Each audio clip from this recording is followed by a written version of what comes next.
नमस्कार दोस्तों, एजुकेशन नगरी पर आपका स्वागत है और मैं हूं ललित वर्मा।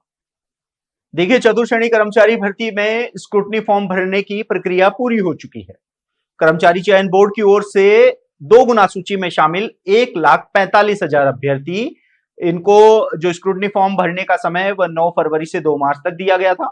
हालांकि तक ही ये समय था, लेकिन सामने आया था कि बड़ी संख्या में अभ्यर्थी स्क्रूटनी फॉर्म की जटिलता के चलते फॉर्म नहीं भर पाए थे, जिसके बाद बोर्ड ने इनको जो अतिरिक्त समय है 9 दिन का वह भी दिया। अब आपको बता दें कि जो अभ्यर्थी हैं वह लगातार हमसे संपर्क कर रहे हैं।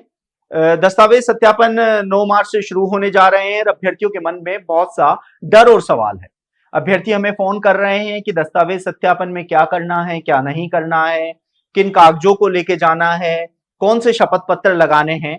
तो मेरे इन तमाम साथी जो ये हमसे सवाल कर रहे हैं, उनकी ये मांग थी कि एक वीडियो बना के उनके लिए जारी किया जाए ताकि उनकी इन समस्याओं का समाधान हो सके।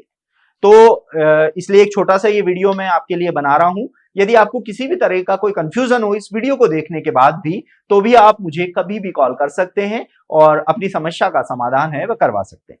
देखिए, आपको बता दें कि स्क्रूटनी फॉर्म जो प्रक्रिया है पूरी हो चुकी है। 9 मार्च से अब दस्तावेज सत्यापन जो शिक्षा विभाग है वह करवाने जा रहा है। 9 मार्च से 13 अप्रैल तक दस्तावेज सत्यापन प्रक्रिया जो है वह चलेगी। लेकिन यदि आप किसी कारणवश दस्तावेज सत्यापन प्रक्रिया में शामिल नहीं होते हैं, इसका एक सॉलिड रीजन होना चाहिए। ऐसे में आप वो रीजन बताएंगे तो आपको अतिरिक्त समय दिया जाएगा, वो 16 अप्रैल तक का दिया गया है।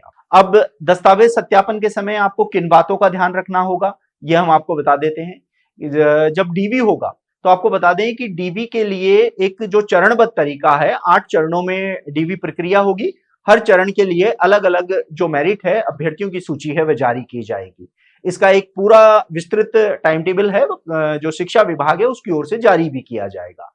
अब आप दस्तावेज सत्यापन के लिए जा रहे हैं तो आपको अपने तमाम जो ओरिजिनल सर्टिफिकेट है जो इस भर्ती से संबंधित हैं, जो आपने स्क्रूटनी फॉर्म में भरे हैं, साथ ही आवेदन करते समय भरे थे, वो तमाम दस्तावेजों का आपको एक सेट बनाना है और एक सेट की आपको एक फोटो कॉपी भी करानी है। यानी कि आपको 2 सेट लेके जाने हैं, एक ओरिजिनल सर्टिफिकेट का और एक उसकी फोटो कॉपी।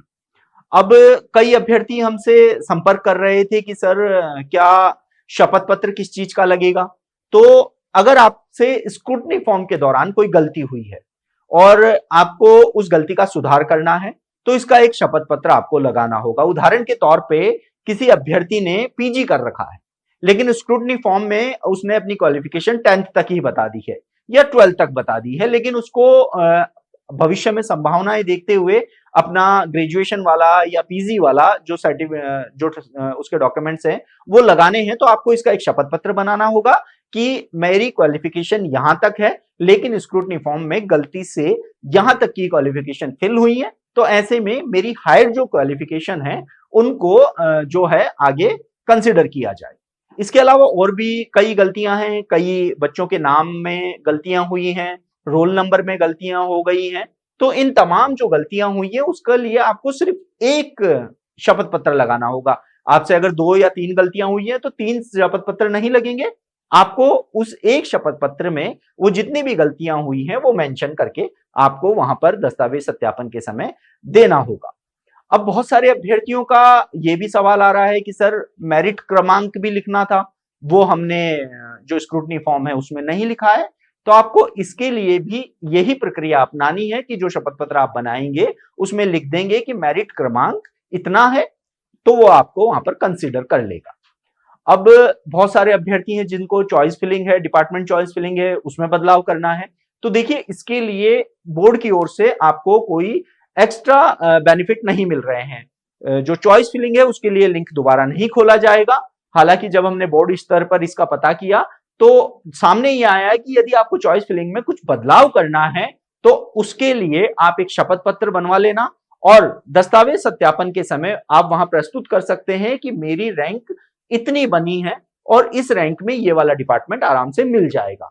हालांकि ये बात का विभाग और कर्मचारी चयन बोर्ड का कॉल होगा कि वो आपको इस शपथ पत्र को कंसीडर करता है या नहीं करता है, क्योंकि चॉइस फिलिंग इस भर्ती में पहले ही हो चुकी है।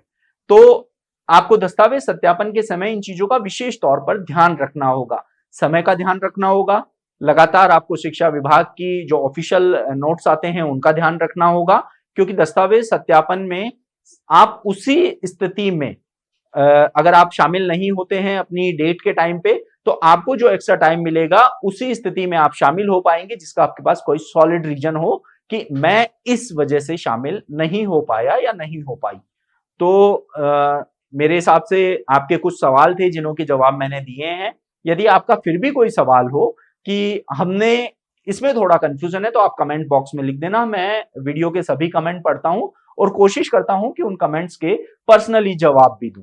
तो अगर आपके भी कोई सवाल हो तो आप मुझे कमेंट कर सकते हैं, और ज्यादा ही समस्या हो तो आप मुझे कॉल कर सकते हैं। तो उम्मीद करता हूं कि ये जो जानकारी मैंने आपको दी है उससे आप संतुष्ट होंगे, और अगर फिर भी आपके कोई सवाल हो तो मेरा नंबर आप सभी के पास है। तब तक के लिए नमस्कार। आप देखते रहिए एजुकेशन नगरी। मैं हूं ललित वर्मा।